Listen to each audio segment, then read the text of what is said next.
The scene begins with Philip and Terry Colby, who are at Philip's office, and the two discuss all sorts of international things, specifically Africa, China, and Obama. Although Philip's actions are uniformly nefarious and evil, he wants Terry Colby to help China seize control of the Congo, a favor for which Philip would be eternally grateful. Philip also wants Colby to see their friend Whitson Campbell about a problem, because he is aware that Whitson owes Colby some favors. Before departing, Colby inquires Philip as to why he is making all of these plans, to which Philip responds, "I intend to leave a legacy, the standard of which was set by God when he created earth and man in his own image." On the other hand, Joanna, along with her guard, meets with Elliot and demands the location of Tyrell. Even though Elliot claims he does not know, she instructs him to find it because she still believes her husband is alive. She then brings up her marriage talks and their tangled relationship she and Tyrell had from the beginning. She tells him that Tyrell used to do whatever was necessary in order to fulfill her demand, and that he is still doing the necessary work,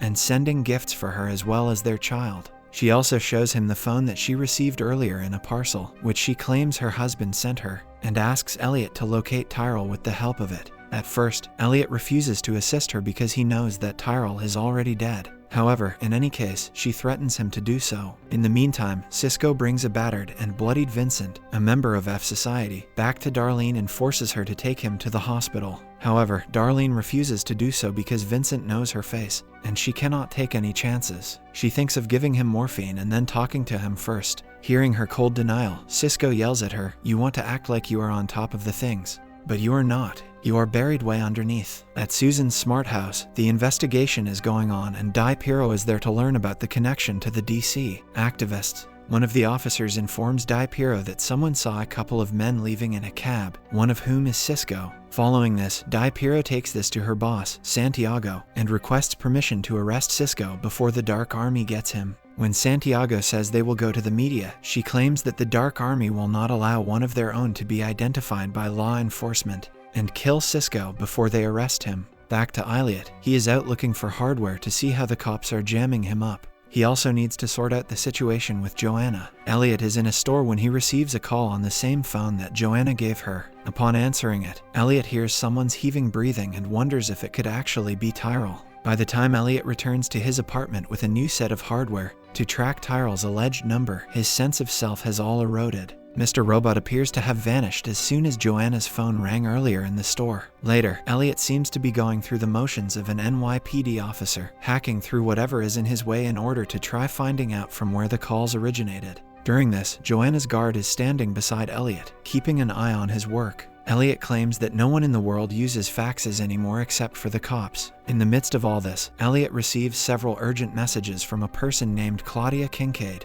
Eventually, Elliot narrows down Tyrell's location to an address, and it appears that Joanna's guard knows more than he is letting on. In the meantime, Darlene and Cisco are at the hospital, waiting for Vincent. Darlene says, "I am not special," before delving into a long, disturbing story about herself being kidnapped as a child by an elderly woman at Kenai Island. Rather than being afraid or screaming for help, Darlene went along for the ride because she enjoyed the attention and felt important. But she knew in her heart that Elliot was the one with the brains and know how to become something greater than himself. On the other hand, DiPierro and the other FBI agents break into Cisco's apartment in search of Cisco, and upon investigating his room, DiPierro finds out that Cisco's real name is Francis Shaw. At the hospital, the nurse informs them that Vincent will need to undergo a CT scan and other medical treatments, which could take him an hour. Hearing this, Darlene and Cisco go to a nearby restaurant to have something. A few moments after they leave, the nurse notices the news that the FBI is looking for Cisco. Following this, the nurse instantly contacts the FBI and informs them that the two had been waiting at the hospital a while ago.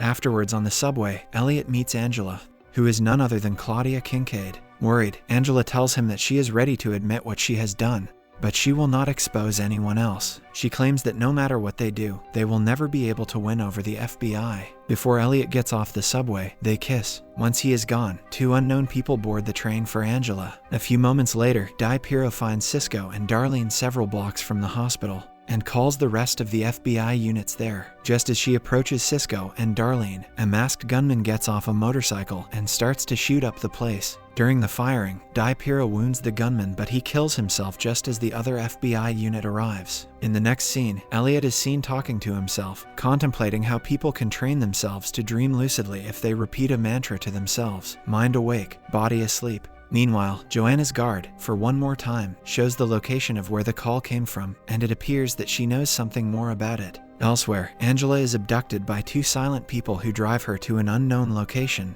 Angela keeps on asking about what is going on, but the two people in the front seat turn up the radio to drown out Angela's voice, so she eventually gives up and sits back down. On the other hand, DiPierro, who has lived through another shooting by the Dark Army, is currently at the hospital, and the doctor advises her to take some rest in order to recover from the tragic incident. Later, Santiago pays her a visit and speaks to her in private. DiPierro accuses him for all that happened because he did not listen to her and released the news about Cisco to the media. Likewise, Santiago brings up the fact that the Chinese government bailed out E-Corp by giving them $2 trillion as a zero-interest loan. As a result, the US government does not want to jeopardize its relationship with China, so the FBI will have no luck in taking down the Dark Army. Meanwhile, Angela is taken to a suburban home and ushered into a room containing a fish tank, a desk, 2 chairs, and a Commodore home computer. Soon after, a young girl walks into the room and runs her through a series of riddles and questions based on the text-based adventure game Land of Echodelia. The young girl inserts a disc into the Commodore and starts a test that Angela is unaware of. Initially, Angela refuses to answer any of the young girl's questions and insists on the truth about what is going on. The young girl then reveals the beating marks on her back, telling her that if Angela does not answer, she will receive more of the same treatment. Hearing this, Angela is helpless, and as a result, she is led through a series of questions until the little girl hands her the red phone after it rings. Upon answering the phone, a computerized voice gives her more instructions. At E-Corp, Philip is angling to make E-Coin the new currency, wanting to leave the old dollar and Bitcoin behind. It seems that this is not about helping anyone or the national economy. It is all just a way for Philip to be the richest person. He is discussing it with the Treasury Secretary named Jack, who is completely opposed to it. In the next scene, we see DiPierro, who is forced to take some days off after the traumatic firing incident. She is currently at home, lying in bed and conversing with Alexa, the Amazon Echo device. This highlights how even the computer pod does not comprehend her loneliness. She asks Alexa several questions, such as, "Are you happy? Are you by yourself? Do you love me?" While the machine delivers pre-programmed responses, DiPierro appears to have been completely neutered and betrayed by her organization since they are forced to kowtow to the Chinese, and she is now questioning to herself whether her efforts are worthwhile. Elsewhere, Angela gets a visit from none other than White Rose, who informs her that he has set aside 28 minutes for their talks. Following this, a flurry of cryptic conversation ensues, beginning with the concept of the room's doors and locks. White Rose appears to be aware of everything about Angela, including her involvement in F Society, her relationship with Elliot, as well as her mother. He claims that Angela, according to his calculations, should have died 90 days ago, but she somehow has remained alive far past her expiration date. White Rose also reveals that Elliot's father and her mother both died for a reason. According to White Rose, their parents were a trade, a sacrifice for the greater good, that they gave their lives in order to take humanity to the next level. He then threatens Angela with abandoning her mission that she appears so stubbornly unwilling to let go of. Later that night, Angela goes to her lawyer and tells her to forget about their previous legal discussions. She also tells her to stay away from her and not to call her any longer. On the other hand, Elliot asks himself as he struggles with his dissociation from Mr. Robot. He lucidly wakes up and watches Mr. Robot decipher the message, attempting to get in contact with someone. Following this, he walks down a specific street only to discover a mysterious cab waiting for him. As he arrives and gets into the cab, Tyrell suddenly gets into the cab and gives the driver an address. Seeing Tyrell in front of him makes Elliot think that he is losing it, prompting him to completely freak out. He demands to know if the cab driver can see or hear Tyrell sitting next to him. However, the driver is unable to understand English, due to which the argument heats up. A few moments later, Tyrell and Elliot exit the cab, and Tyrell informs him that the Dark Army has stated that Stage 2 is ready. Tyrell adds, "It worked, Elliot. It is now up to us." He also believes that this is the beginning of a wonderful friendship.